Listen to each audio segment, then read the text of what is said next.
할렐루야, 반갑습니다.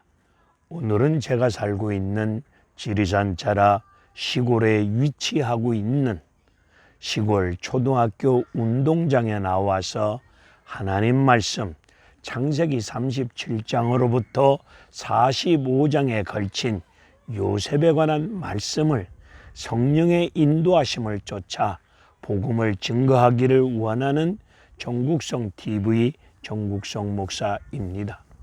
추석 명절 연휴를 잘 보내고 계시지요?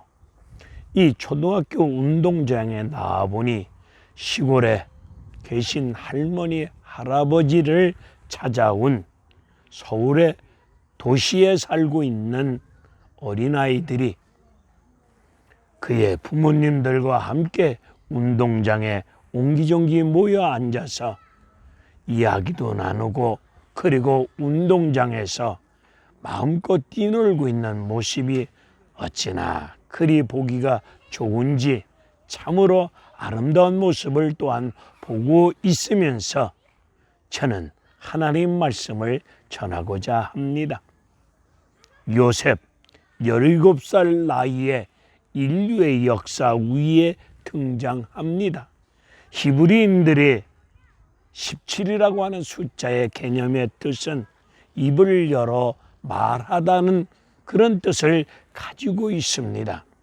요셉이 17살 나이에 하나님이 주신 꿈을 꾸었습니다. 하나님이 주신 꿈을 입을 열어서 그의 형제들에게 꿈 이야기를 들려줍니다. 꿈 이야기를 들은 형제들은 노발대발하면서 싫어하는 가운데 요셉이를 미워합니다. 요셉이는 그 미움의 소리를 들으면서 두 번째 꿈 이야기를 또한 들려줍니다.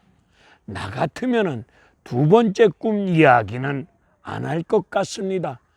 왜냐하면 첫 번째 꿈 이야기를 들려줬다가 미움을 받았는데 또 두 번째 꿈 이야기를 들려줘봤자 욕하며 별짓을 다 해올 것은 뻔한 일 아니겠습니까? 그렇다면 나 같으면 이야기 안 할 것 같은데 요셉이는 두 번째 꿈 이야기도 가감없이 들려줍니다. 왜 미움을 받아가면서까지 꿈 이야기를 입을 열어서 들려줘야만 되겠습니까? 하나님이 주신 꿈이기에 하나님의 말씀이 있기에 그는 입을 열어서 더하지도 않고 빼지도 않고 주신 말씀 그대로 주신 꿈 이야기를 그대로 들려줍니다. 요셉의 형제들은 요셉이를 미워하는 가운데 죽음의 구덩이에 쳐 넣습니다. 살려달라고 울면서 매달리는 요셉이를 인정사정 볼 것 없이 매몰차게 죽음의 구덩이에 쳐 넣습니다. 죽음의 구덩이에 들어간 요셉이 동서남북 사방이 벽입니다. 그리고 우리 사람들이 제일 필요로 하는 것이 물이 아니겠습니까? 죽음의 구덩이에 떨어진 요셉이 물도 없는 구덩이에 떨어진 가운데 사방은 다 벽입니다. 오직 위로만 구멍이 나 있을 뿐입니다. 그 죽음의 구덩이에서 요셉이는 위를 쳐다봅니다. 여러분, 인생길 속에서 동서남북 사방으로 벽으로 막혀있는 상황 속에 물도 없고 살기에 여러 가지로 빡빡한 죽음의 구덩이와 같은 곳으로 환경 속으로 떨어진 상황 속에 여러분들은 오직 위에 계신 하늘에 계신 하나님을 바라보실 때 하나님의 구원의 손길이 임할 줄로 믿습니다. 요셉이를 은 20냥에 노예로 팔아먹습니다. 요셉이는 짐승처럼 노예로 팔려갑니다. 손과 팔에는 착고가 차인 채로 짐승처럼 노예로 팔려갑니다. 팔려간 요셉이는 보디발 집으로 노예로 종으로 팔려 들어갑니다. 종으로 노예로 팔려 들어간 요셉이를 창세기 39장에서는 하나님이 요셉과 함께 하심으로 형통하였더라 라고 말씀하고 계십니다. 우리가 생각하는 형통이 무엇입니까? 일이 슬슬슬슬 잘 풀리고 내가 원하고 바라는 것들이 척척척 이루어지고 돈도 잘 들어오고 그리고 출세하고 성공하고 뭔가 잘 되어지는 것을 형통이라고 우리는 생각하고 있습니다. 오늘 요셉이는 종으로 노예로 남의 집에 종살이로 팔려 들어갔습니다. 그것을 하나님께서 함께 하심으로 형통이라고 말씀하고 있습니다. 이런 형통 여러분 누리고 싶으십니까? 여기서 말씀하고 있는 형통이라고 하는 말씀의 뜻은 우리가 생각하는 그런 뜻이 아닙니다. 하나님 계획, 하나님이 세우신 목적지까지 인도함을 받은 상태를 형통이라고 말씀하고 있습니다. 하나님을 믿지 않는 보디발이 요셉이를 보니까 하나님 함께 하시는 것이 눈에 보입니다. 오늘 여러분 믿음 생활 하시고 계시는데 하나님을 믿지 않는 많은 분들이 여러분의 믿음 생활을 볼 때 하나님 함께 하시는 것을 보이십니까?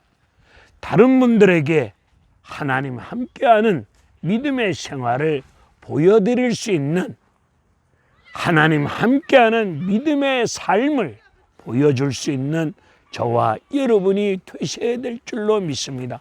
보디발이 요셉이를 보니까 하나님 함께 하시는 것이 보이고 그가 성실하게 깨부리지 아니고 땀 흘려 충성스럽게 일하는 모습을 보고 보디발은 요셉이에게 가정 살림 다 맡깁니다. 가정 살림을 위임받았습니다.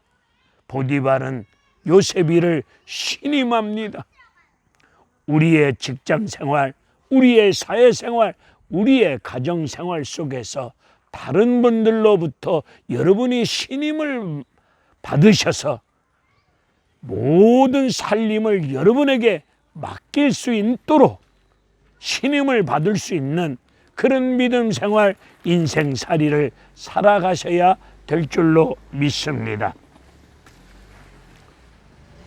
요셉이 매일같이 보디발 아내가 성적으로 유혹을 하고 있습니다.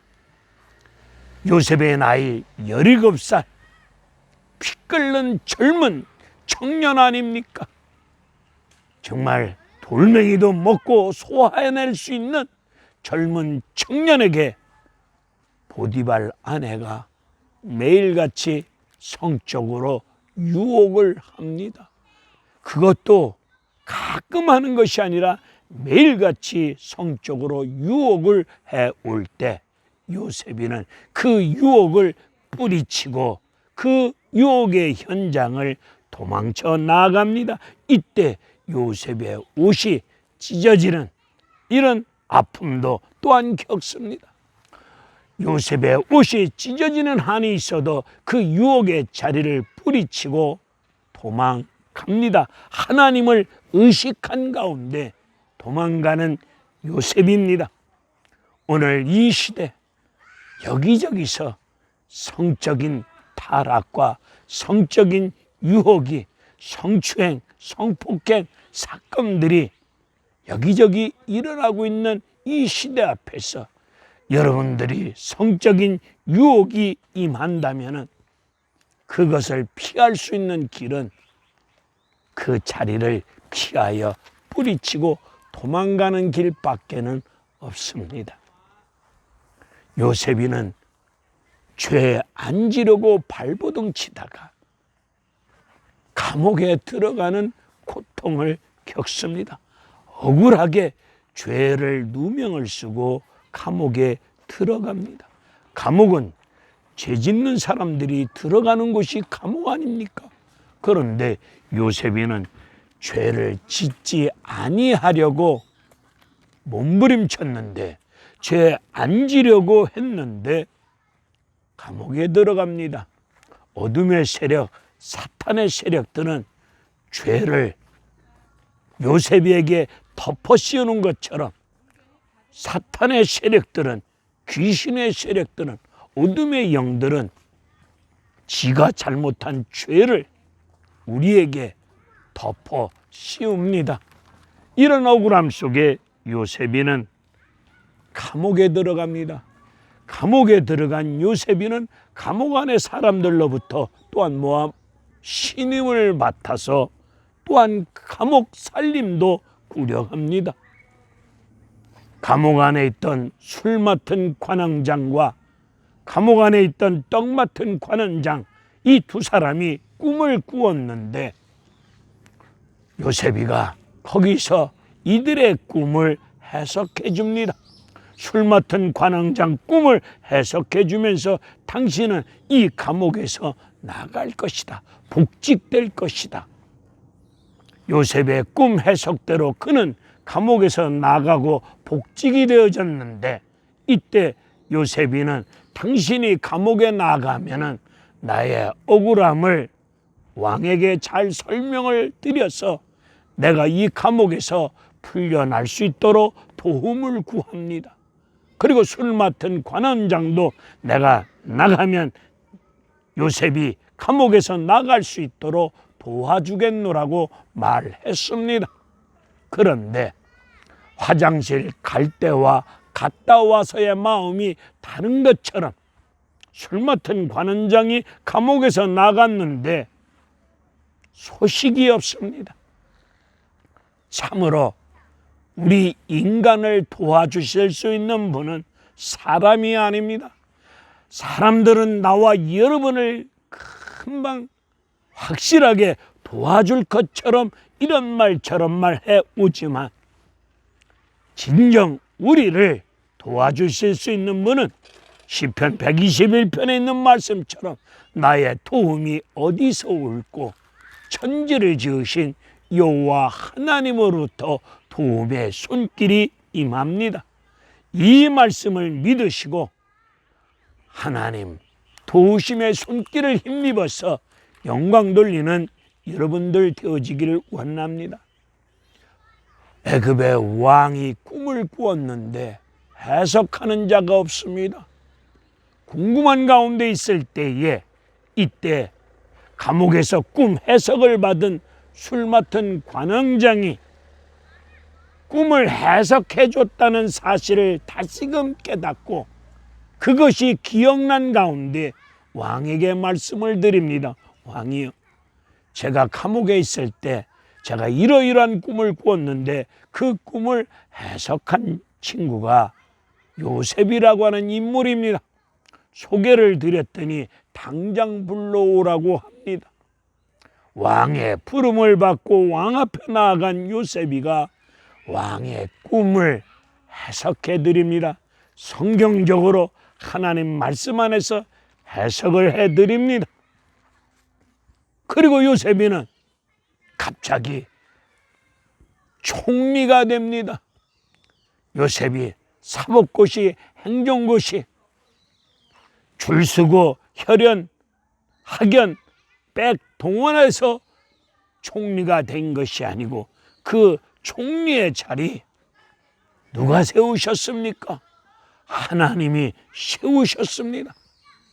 총리의 자리에 오른 요셉이는 7년 풍년 시절에 반드시 7년 흉년이 올 줄로 알고 7년 풍년 시절에 곡식을 창고에 저축합니다.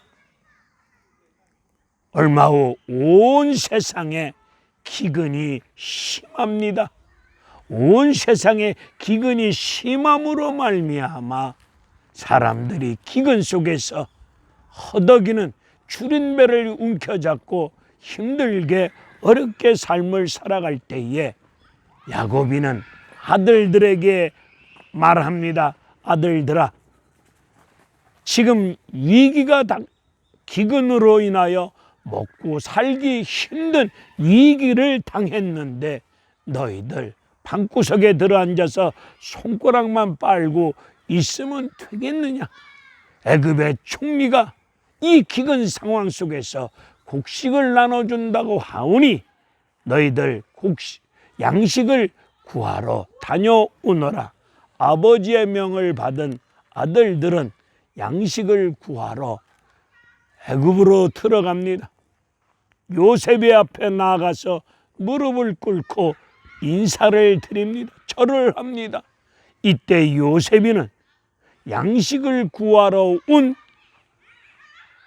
형제들이 절하는 모습을 보면서 그제서 하나님이 주신 17살에 하나님이 주신 꿈이 생각이 납니다.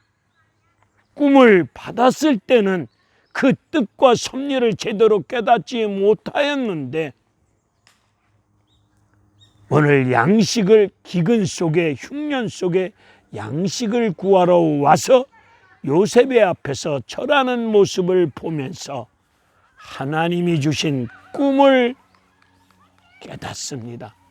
하나님이 주신 꿈을 그 순간에 깊이 깨닫습니다. 하나님이 나와 내 형제들 수많은 영혼을 생명을 구원하시기 위해서 나를 형제들보다 먼저 보내셨구나.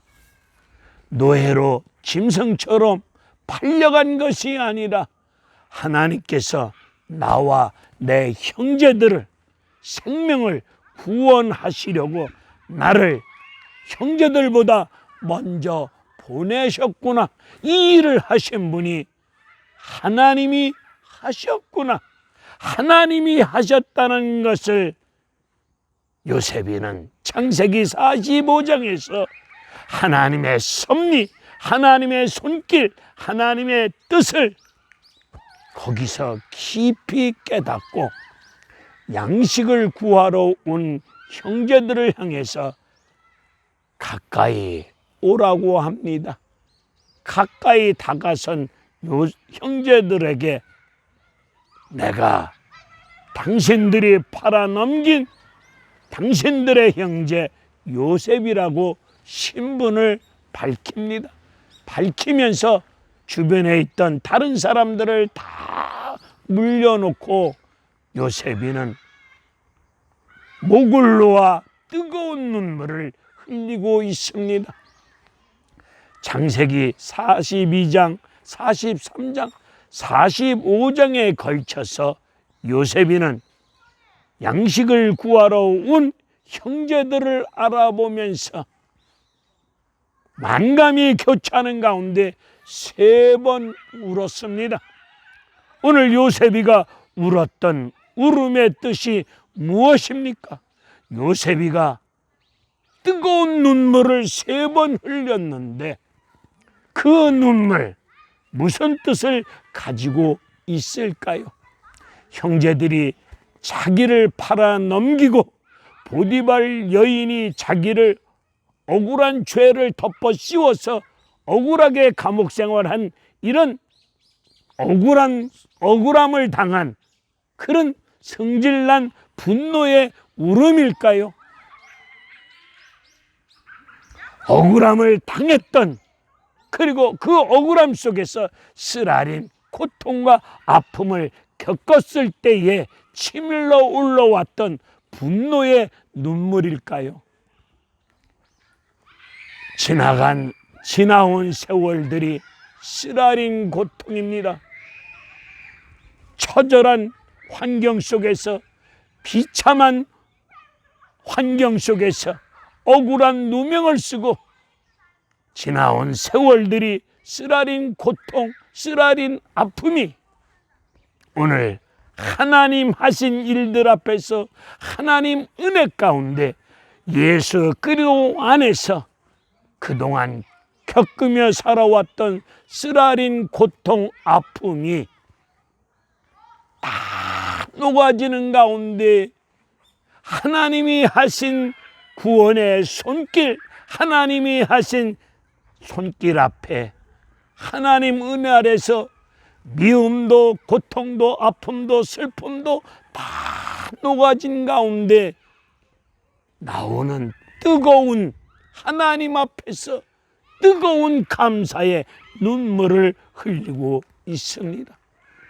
형제들을 부둥켜 안고 하나님 앞에서 감사의 뜨거운 눈물을 흘리는 이 눈물이 세상 사람들이 말하고 있는 도덕, 윤리의 기준을 가지고 형제들을 용서한 것입니까? 요셉이는 형제들을 용서하고 용서한 가운데 하여와 뜨거운 용서의 눈물을 생명을 구원하는 구원의 은혜와 맞닿은 가운데 뜨거운 용서와 화해와 생명을 살리는 구원의 역사가 임하고 있는 하나님 은혜 앞에 감사하는 그 뜨거운 눈물을 흘리고 있습니다. 그 뜨거운 눈물을 흘리며 형제를 용서할 수 있었던 것은 하나님이 하신 일이기에 나와 내 형제들을 생명을 구원하시기 위해서 하나님이 하셨구나. 오늘 우리 인생사 속에서 일어나는 모든 일들 하나님이 하셨구나. 이 일을 이루기 위해서 나와 내 주변의 형제들 수많은 사람을 살리기 위해서 생명을 구원하기 위해서 하나님이 하셨군요.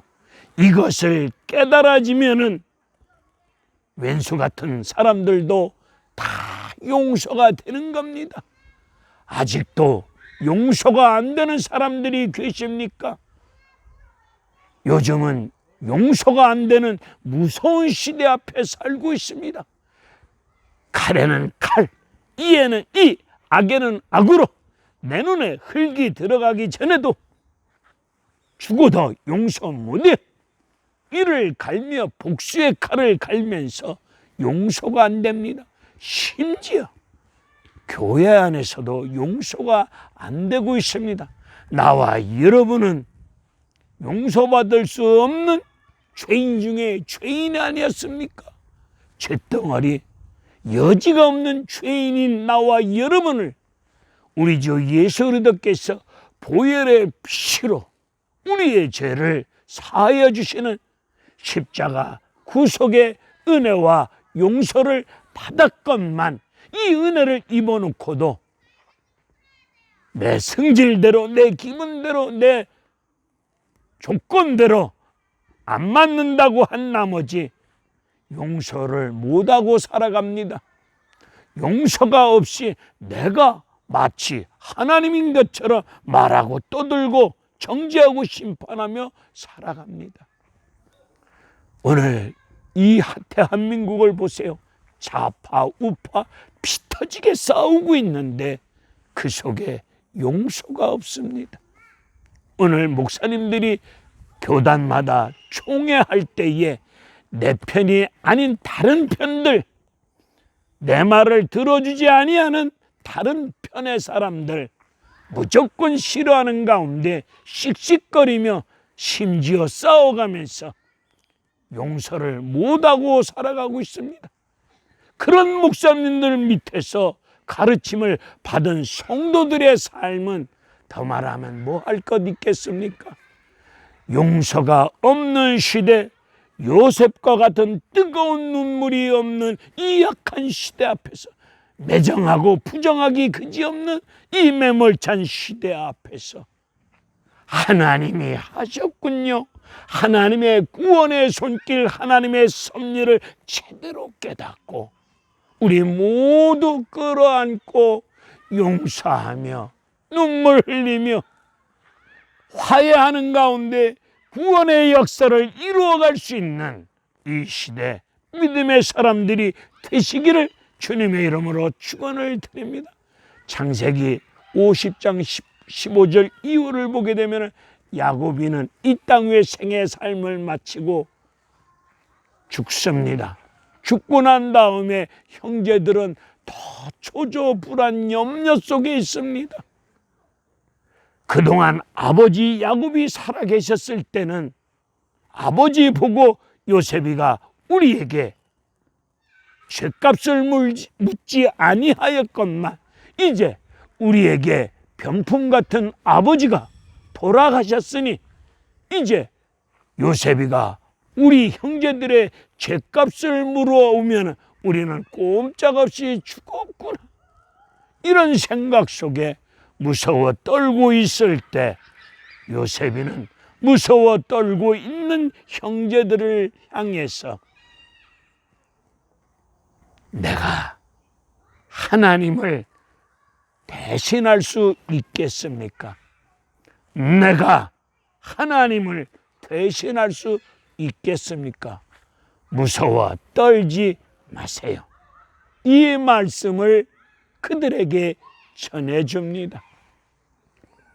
오늘 이 약한 시대 앞에서 오늘 요셉에 관한 말씀을 통해서 하나님이 나와 여러분에게 주신 하나님의 메시지를 제대로 깨닫고 그 말씀을 쫓아 이 시대 요셉과 같은 눈물을 흘리시고 요셉처럼 눈물을 흘리며 용서하는 가운데 구원의 역사, 생명을 구원하는 그 하나님이 하신 일들을 감당해 나갈 수 있는 귀한 종들이 되어지시기를 주님의 이름으로 축원을 드립니다. 할렐루야, 감사합니다.